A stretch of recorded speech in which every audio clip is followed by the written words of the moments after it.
भाग 2। शापित अस्पताल, मौत की दस्तक।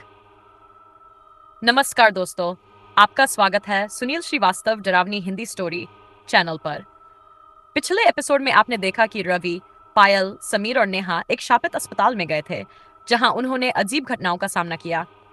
किसी तरह वे वहां से बचकर बाहर निकल आए, लेकिन क्या यह कहानी यहीं खत्म हो जाती है, या फिर यह डरावनी दुनिया उनका पीछा नहीं छोड़ेगी? जानने के लिए देखिए इस खौफनाक कहानी का अगला भाग। चैनल को सब्सक्राइब करें और घंटी का बटन दबाएं ताकि कोई भी डरावनी कहानी आपसे छूट न जाए। कहानी घर में दस्तक। अस्पताल से भागने के बाद चारों दोस्त अपने अपने घर चले गए। सबको लगा कि अब यह डरावनी रात खत्म हो गई है, लेकिन असल डरावनी कहानी तो अब शुरू होने वाली थी। रात के 2 बजे समीर अपने कमरे में सो रहा था। अचानक उसे अपने दरवाजे पर दस्तक सुनाई दी। टोक टोक टोक। वह घबराया और धीरे धीरे दरवाजा खोलने गया, लेकिन बाहर कोई नहीं था।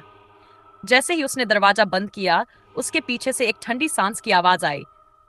तुम वापस क्यों नहीं आए? समीर के रोंगटे खड़े हो गए। उसने तेजी से लाइट ऑन की, लेकिन कमरे में कोई नहीं था। पर जब उसने आईने में देखा, तो पीछे वही भूतिया डॉक्टर खड़ा था। वह चीखते हुए कमरे से बाहर भागा। भूतियानी सुबह। चारों दोस्त फिर से मिले। सबने एक दूसरे से अपने अनुभव साझा किए। नेहा बोली, मेरे घर में भी अजीब चीजें हो रही हैं।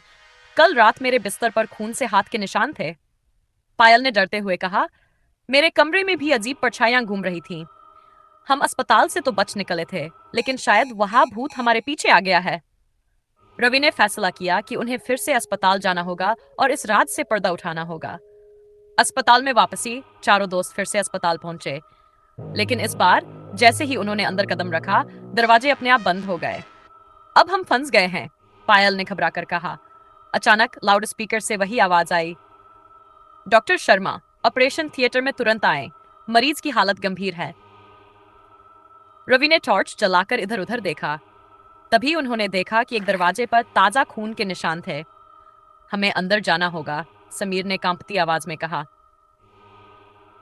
जैसे ही उन्होंने दरवाजा खोला, उनके सामने एक पुराना ऑपरेशन थिएटर था।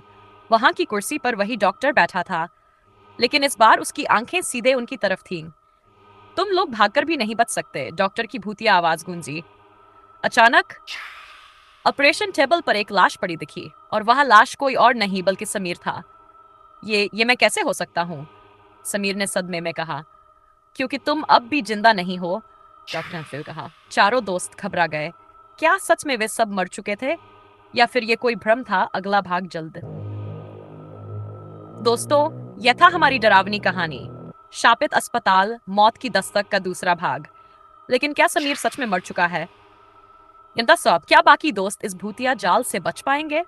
जानने के लिए अगले भाग का इंतजार करें। अगर आपको यह कहानी पसंद आई तो लाइक करें, कमेंट करें और इसे अपने दोस्तों के साथ शेयर करें।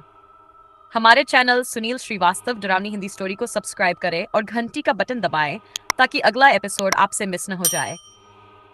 मिलते हैं अगले भाग में, तब तक के लिए अलविदा।